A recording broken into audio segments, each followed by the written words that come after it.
kita lanjutkan ke materi selanjutnya, yaitu tentang zat adiktif ya. Zat adiktif ini salah satunya adalah narkotika. Narkotika ini didapat dari tanaman yang fungsinya untuk menghilangkan kesadaran, menghilangkan rasa nyeri, dan menyebabkan ketergantungan. Narkotika ini sangat berbahaya ya, jadi penggunaannya itu harus dalam pengawasan dokter. Oke, narkotika itu ada 3 golongan, di mana golongan pertama itu yang sangat berbahaya ya, tidak boleh dikonsumsi. Kemudian yang kedua itu adalah golongan narkotika yang apabila tidak ada obat yang lain boleh itu digunakan, tapi dalam pengawasan dokter jika tidak ada obat lain. Jadi artinya narkotika golongan kedua ini adalah pilihan terakhir dalam pengobatan. Dan golongan 1, kedua itu semuanya menyebabkan ketergantungan. Nah, golongan ketiga ini sering kita dapatkan di dalam obat-obatan ya. Nah, kita juga mengkonsumsi obat tetap harus menggunakan resep dokter sebetulnya ya. Cuma mungkin ada beberapa obat yang tidak memerlukan resep, artinya dosisnya sesuai dengan manusia pada umumnya ya, dan tidak menggunakan zat yang membuat kita ketergantungan. Oke, selanjutnya selain narkotika ada juga psikotropika. Nah, psikotropika ini biasanya ada di dalam obat tidur. Jika seorang kesulitan tidur, maka kebanyakan orang tersebut akan mengkonsumsi obat tidur. Nah, dia akan ketergantungan. Kalau tidak minum obat itu pasti tidak bisa tidur lagi ya. Jadi harusnya dihindari ya psikotropika ini. Nah, psikotropika ini ada 4 golongan sebetulnya. Nah, di mana golongan pertamanya adalah golongan yang tidak boleh dikonsumsi.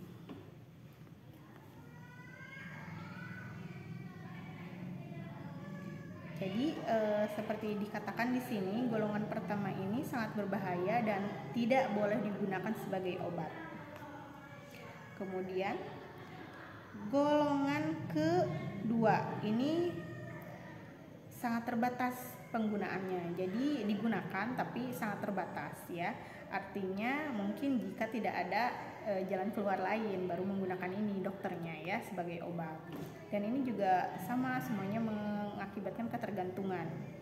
Kemudian untuk yang ketiga, berpotensi sedang, menyebabkan ketergantungan dan banyak digunakan sebagai obat. Nah, golongan ketiga ini banyak digunakan sebagai obat. Kemudian untuk golongan yang keempat ini berpotensi ringan dalam ketergantungan dan sangat luas digunakan sebagai obat. Artinya ini lebih banyak lagi digunakan dalam obat ya.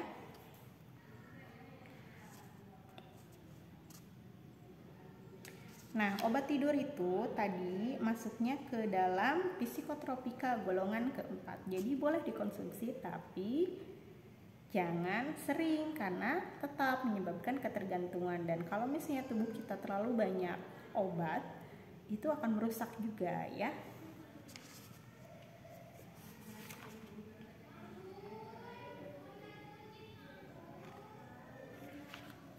Oke, selanjutnya yang ketiga ada zat psikoaktif lainnya. Selain narkotika dan psikotropika, ada juga zat aktif lainnya. Apa saja itu? Alkohol, kafein, dan tein. Alkohol itu banyak ya minuman yang mengandung alkohol, dan mungkin kita orang Islam dilarang untuk mengkonsumsi minuman atau makanan yang mengandung alkohol. Tapi di luar agama kita mungkin itu bebas untuk dikonsumsi. Nah, agama kita punya alasan tersendiri kenapa kita tidak boleh mengkonsumsi makanan ataupun minuman yang mengandung alkohol. Karena di situ pasti terdapat banyak manfaat yang buruknya ya, artinya bukan manfaat buruk, artinya tidak memiliki manfaat buat tubuh kita, melainkan menyebabkan penyakit. Kemudian teh. Teh ini, tein itu bisa ditemukan dalam minuman teh ya. Dia masuknya juga psikoaktif ya, zat psikoaktif lainnya. Tapi haram tidak. Nah, kalau ini tidak haram ya. Jadi agama tidak melarang. Nah, kemudian ada kafein. Kafein ini biasanya ada di dalam kopi ya. Minuman atau makanan yang mengandung kopi itu ada kafeinnya. Kemudian ada juga ini nikotin, ini dalam rokok. Nah, kita sebetulnya harus menghindari ya yang namanya nikotin. Kenapa? Karena mungkin selain bisa menyebabkan penyakit pada si perokok aktif, dia juga bisa menyebabkan penyakit buat orang lain. Artinya ada yang namanya perokok pasif, dia hanya menghirup asapnya dan tubuhnya nanti akan mengalami kerusakan atau penyakit gara-gara asap rokok tersebut. Jadi kalau misalnya tidak sayang tubuh sendiri, maka sayangi tubuh orang lain.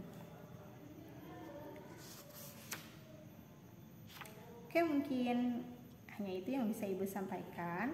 Untuk materi yang lebih dalam lagi, yang lebih detail lagi, silakan kalian baca di buku IPA kelas 8 atau bisa cari-cari di internet. Terima kasih perhatiannya. Assalamualaikum.